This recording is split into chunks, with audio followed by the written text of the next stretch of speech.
को देखने में ही आपको किसी मूवी का सीन लगता होगा, लेकिन ये ओरिजिनल तस्वीर है परमाणु हमले के बाद जापान के नागासाकी शहर की।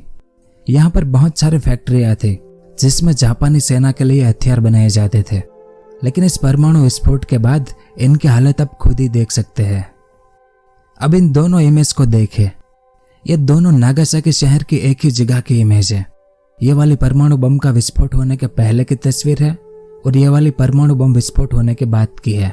सिर्फ एक धमाका और नागासाकी की ये हालत हो गई थी। यानी मानव जाति के इतिहास में अभी तक जो सबसे भयानक और दर्दनाक घटनाएं हुई है, उनमें से हिरोशिमा और नागासाकी में हुई परमाणु हमले की घटना भी एक है। जिसमें से हिरोशिमा में हुई परमाणु विस्फोट की त्रासदी के बारे में हमने पिछले वीडियो में सब कुछ विस्तार से समझने की कोशिश की थी कि परमाणु बम का आविष्कार कैसे हुआ था और उसके बाद हिरोशिमा पर परमाणु बम कैसे गिराया गया था। तो इन दोनों घटना पर अलग अलग वीडियो बन चुकी है, आप चाहे तो इसे देख सकते हैं। तो इस वीडियो में मैं उस समय की ओरिजिनल तस्वीरें और मैप के जरिए मैं आपको जापान के नागासाकी शहर पर हुए दूसरे परमाणु विस्फोट का इतिहास समझाने की कोशिश करूंगा कि नागासाकी पर क्यों बम गिराया गया था, इसके कारण क्या थे, इस पर जो परमाणु बम गिराया गया था वो किस तरह का बम था और इसके विस्फोट के बाद नागासाकी शहर की क्या हालत हुई थी। इस विस्फोट के बाद जापान ने क्यों आत्मसमर्पण कर दिया था और क्या अमेरिका द्वारा जापान पर यह दूसरा परमाणु बम गिराना जरूरी था, इस बारे में भी हम जानने की कोशिश करेंगे। और इसके अलावा आपको इतिहास के बारे में बहुत कुछ जानने को मिलेगा इस वीडियो में, तो वीडियो के अंत तक मेरे साथ बने रहिए।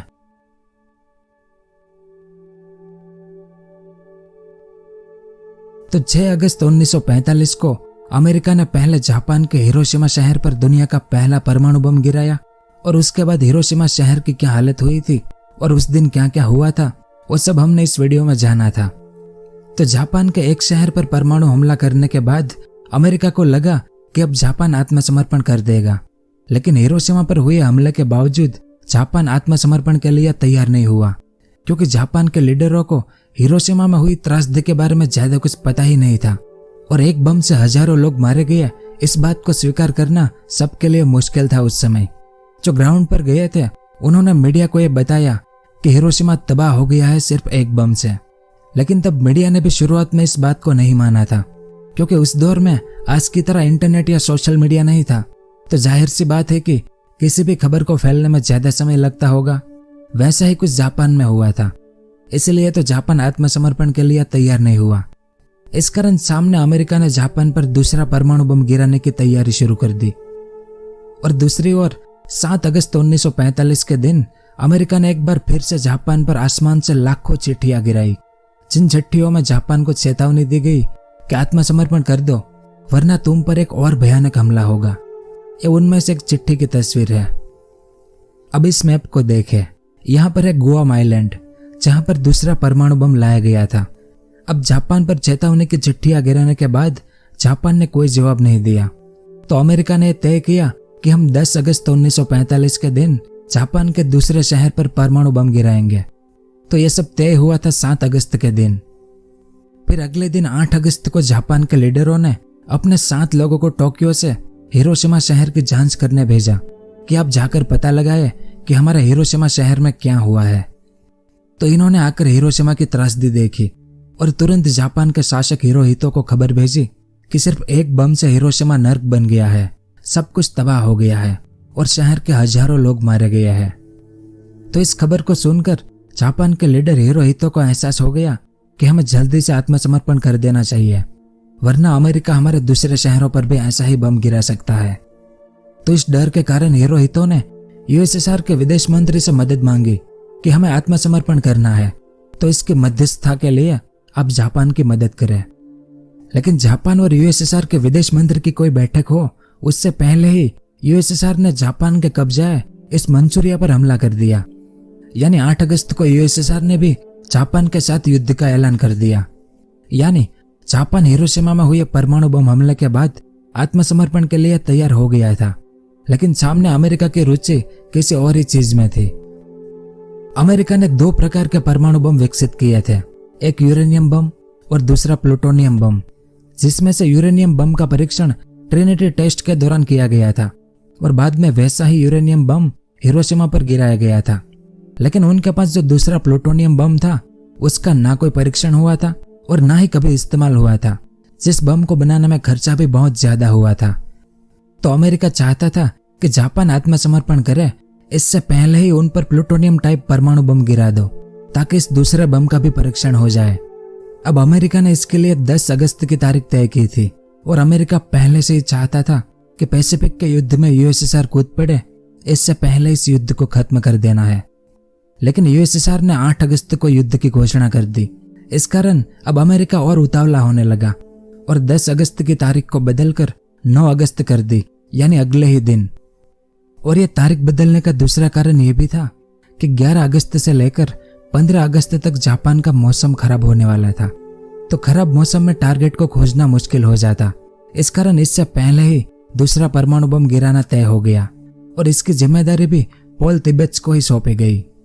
तो तिब्बत्स ने अपनी टीम को 8 अगस्त को ही रिहर्सल करने भेज दिया कि आप 1-2 बार अभ्यास कर लो ताकि कल जब ओरिजिनल बम गिराने जाओ तो उसमें आसानी हो। अब इस इमेज को देखें, यह है जापान का क्योटो शहर जिस पर अमेरिका अपना दूसरा परमाणु बम गिराना चाहता था। तो जब क्योटो शहर को चुना गया तब अमेरिका के secretary of war Henry Stimson, ये उनकी इमेज है, इन्होंने मना किया कि क्योटो पर परमाणु बम मत गिराओ, क्योंकि इन्होंने इसी शहर में अपना हनीमून मनाया था। तो ये जानते थे कि क्योटो जापान का एक प्राचीन शहर है। इस शहर में जापान की संस्कृति और सभ्यता से जुड़ी हुई कई चीजें हैं, बहुत सारे उनके प्राचीन मंदिर है। इस कारण हम यानी अमेरिका क्योटो पर परमाणु हमला नहीं करेगा। इस हमले के लिए आप कोई दूसरा शहर चुनो। तो इसके बाद अमेरिका ने अपना टारगेट बदलकर जापान के इस कोकुरा शहर को चुना। अब इस इमेज को देखें, ये उस टीम के मेंबर है जिन्हें दूसरा परमाणु बम गिराना था और पीछे जो प्लेन है इसका नाम बॉक्सकार था। अब हिरोशिमा पर जिस प्लेन से बम गिराया गया था उसका नाम क्या था? अगर आपको याद हो तो नीचे कमेंट करके बताएं। भी धराशायी हो गई और जेल के अंदर मौजूद एक भी कैदी बच नहीं पाया।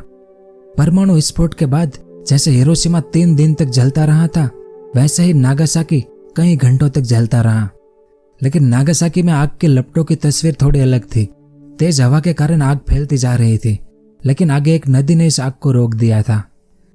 इसके अलावा जापान आयोग की रिपोर्ट के अनुसार हिरोशिमा में परमाणु विस्फोट से 90,000 इमारतों में से लगभग 60,000 इमारतें नष्ट हो गई थी, यानी कुछ 66%। लेकिन नागासाकी में 52,000 इमारतों में से सिर्फ 14,000 इमारतें ही नष्ट हुई थी, यानी सिर्फ 27%। और नागासाकी शहर में जापानी सेना के लिए जो हथियार बनाने वाली फैक्ट्रियां थी उनका भी इस विस्फोट के कारण नामो निशान मिट गया था। इसमें आप देख सकते हैं यहाँ पर बहुत सारी फैक्ट्रियां थी जिसमें जापानी सेना के लिए हथियार बनाए जाते थे, लेकिन इस विस्फोट के बाद इनकी हालत आप खुद ही देख सकते हैं। और जिस जमीन पर यह परमाणु बम गिराया गया था उसका प्रभाव वहां पर आज भी देखने को मिलता है। वो जमीन पूरी तरह से बंजर हो चुकी है, अब वहां पर कुछ भी पैदा नहीं होता है और अनेक तरह तरह की बीमारियां वहां पर रहने वाले लोगों में आज भी दिखाई देती है। अब इस इमेज को देखें, हिरोशिमा परमाणु हमले में कुछ पुलिस वालों ने एक खास तरीके से छुपकर अपनी जान बचाई थी। इस तरह से खुद को हर ओर से छिपाकर। इस तकनीक को डक एंड कवर कहा जाता है। तो जब इसके बाद नागासाकी में परमाणु हमला हुआ तो इन पुलिस वालों ने नागासाकी जाकर बचाव के इस तरीके की जानकारी दी बाकी लोगों को और नागासाकी पुलिस को, जिससे नागासाकी परमाणु हमले में काफी लोगों ने अपनी जान बचाई थी। वैसे नागासाकी पर गिराया गया बम हिरोशिमा पर गिराए गए बम से ज्यादा शक्तिशाली था, लेकिन फिर भी नागासाकी में कम लोगों की मौत हुई, क्योंकि नागासाकी शहर की भौगोलिक स्थिति के कारण इसका प्रभाव एक छोटे से क्षेत्र तक ही सीमित रहा। शुरुआत में हमने बात की थी कि नागासाकी शहर पहाड़ों से घिरे होने के कारण सिर्फ 6.7 वर्ग किलोमीटर के क्षेत्र में ही यह तबाही फैल पाई थी। और जैसे काली बारिश हिरोशिमा में हुई थी वैसी बारिश नागासाकी में भी हुई थी, लेकिन हिरोशिमा की तुलना में नागासाकी में काली बारिश के लिए आवश्यक रेडियो एक्टिव तत्व कम थे। यही कारण था कि नागासाकी में यह काली बारिश छोटे से क्षेत्र तक ही सीमित रही।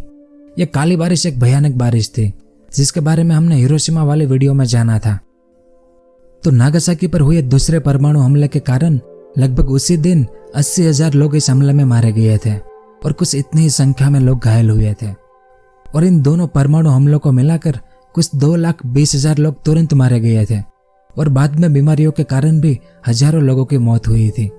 और आखिर में जब साल 2013 में जो डेटा आया था उसके अनुसार इन दोनों परमाणु हमलों में टोटल 4,50,000 लोग मारे गए थे। अब इस घटना के दौरान कुछ बहादुरियों के किस्से भी सामने आए थे, जिनमें से एक कहानी मैं आपको बताऊंगा, शायद आपको भी यह पसंद आएगी। इस इमेज को देखें। यह ऐतिहासिक तस्वीर नागासाकी परमाणु हमले के बाद ली गई थी।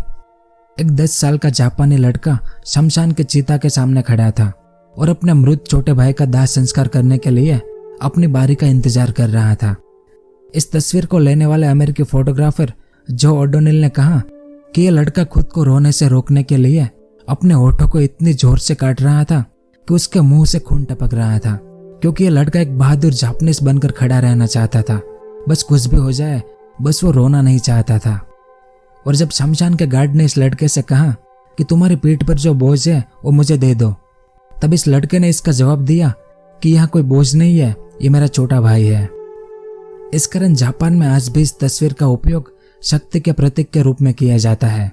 इस तस्वीर को इतिहास में सिंबल ऑफ स्ट्रेंथ के नाम से जाना जाता है। तो जो ओडोनिल ने परमाणु हमले के बाद जापान की यात्रा की थी, इन्होंने जिस अमानवीय पीड़ा को देखा, उनकी नकारात्मकता उनके हृदय पर अंकित थी, जो उनकी तस्वीरों में भी हम देख सकते हैं।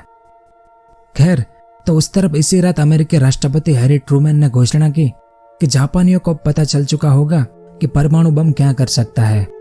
अगर जापान ने अभी भी आत्मसमर्पण नहीं किया तो उसके अन्य शहरों पर भी परमाणु हमला किया जाएगा और दुर्भाग्य से इसमें भी हजारों नागरिक मारे जाएंगे। तो अमेरिका द्वारा 2 परमाणु हमले और ऊपर से यह धमकी कि अमेरिका और भी परमाणु बम गिराएगा, और उस तरफ 8 अगस्त 1945 को यूएसएसआर के द्वारा जापान पर युद्ध का ऐलान कर देना, यानी अब जापान के पास और कोई रास्ता बचा नहीं था, क्योंकि उस समय की 2 महाशक्तियां अमेरिका और यूएसएसआर से युद्ध लड़ना किसी भी देश के लिए मौत के मुंह में हाथ डालने जैसा था। और जापान तो उस समय काफी कमजोर हो चुका था। फिर भी जापान के युद्ध मंत्री और सेना के अधिकारी अभी भी आत्मसमर्पण करने के पक्ष में नहीं थे। लेकिन नागासाकी पर हुए दूसरे परमाणु हमले के एक दिन बाद, यानी 10 अगस्त को जापान के सम्राट हिरोहितो ने अपने कमांडरों को देश की संप्रभुता की रक्षा की शर्त पर मित्र देशों की सेना यानी अमेरिका के सामने आत्मसमर्पण करने का आदेश दे दिया। लेकिन सम्राट हिरोहितो ने अपनी कुछ शर्तें रखी थी कि जापान पर राजवंश परिवार ही शासन करेगा। जापानी सेना द्वारा जो अपराध किए गए थे उनकी सजा जापान खुद ही तय करेगा। ऐसी कुछ और भी शर्तें रखी गई थी, लेकिन अमेरिका ने इन शर्तों को मानने से इनकार कर दिया और जापान पर हमले जारी रखे। इस कारण उसके बाद 14 अगस्त को एक रेडियो भाषण में सम्राट हिरोहितो ने रेडियो पर भाषण दिया कि हमारे दुश्मनों के पास अमानवीय हथियार है, इस कारण मजबूरन हमें बिना कोई शर्त आत्मसमर्पण करना पड़ेगा।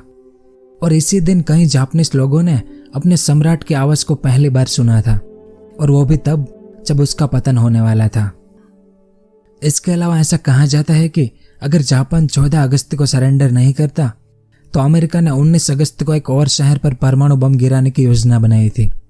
लेकिन इससे पहले ही जापान ने हथियार डाल दिए और 2 सितंबर 1945 के दिन जापान ने ऑफिशियली पोस्टडम डिक्लेरेशन पर हस्ताक्षर करके इस युद्ध को खत्म किया, जिसके साथ ही दूसरा विश्व युद्ध भी खत्म हो गया था। तो अब सवाल यह आता है कि क्या जापान पर दूसरा परमाणु बम गिराना जरूरी था? तो दुनिया के कई देशों ने अमेरिका की इस हरकत पर कड़े शब्दों में उसकी निंदा की थी, लेकिन आज तक अमेरिका ने इस हमले के लिए माफी नहीं मांगी। इसकी वजह यह है कि अमेरिका का मानना है कि अमेरिका ने जापान पर परमाणु हमला करके अपने लाखों नागरिकों की जान बचाई और अपने नागरिकों की रक्षा के लिए उठाया गया यह कदम सही था। उनका यह भी मानना है कि अगर अमेरिका यह कदम नहीं उठाता तो जापान द्वितीय विश्व युद्ध की इस जंग को जारी रखता और इससे दोनों ही देशों के और भी ज्यादा नागरिक मारे जाते। लेकिन यह तर्क खोखले नजर आते हैं, क्योंकि इस हमले में जितने लोग मारे गए थे, शायद लड़ाई आगे जारी रहती तो भी इतने लोगों की मरने की संभावना बहुत कम थी। इस कारण कई इतिहासकारों का मानना है कि जापान पर 2 परमाणु बम इसलिए गिराए गए क्योंकि अमेरिका के पास उस समय 2 प्रकार के बम थे, जिसमें यूरेनियम वाला बम हिरोशिमा पर गिराया गया और प्लूटोनियम वाला बम नागासाकी पर। और यह दूसरा बम बहुत खर्चीला था और तब तक बिना परीक्षण वाला प्रोटोटाइप था। उसका लड़ाई के मैदान में गिराया जाना परीक्षण के समान ही गिना जाता था, यानी नागासाकी अमेरिका के लिए बस एक प्रयोगशाला थी। कुछ इतिहासकारों का मानना है कि 8 अगस्त 1945 को जापान के विरुद्ध सोवियत संघ की युद्ध घोषणा से अमेरिका को यह डर लगने लगा कि कहीं ऐसा न हो कि वे अपने प्लूटोनियम बम फेटमैन का परीक्षण ही ना कर पाए।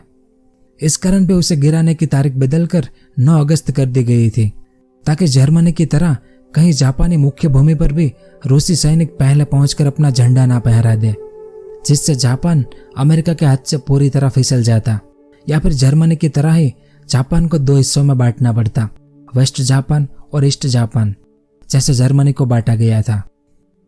इसके अलावा इस किताब में दलील दी गई है कि जापान तो उस समय हार ही रहा था, लेकिन अमेरिका युद्ध के बाद सोवियत संघ से शक्ति के मामले में आगे निकलना चाहता था।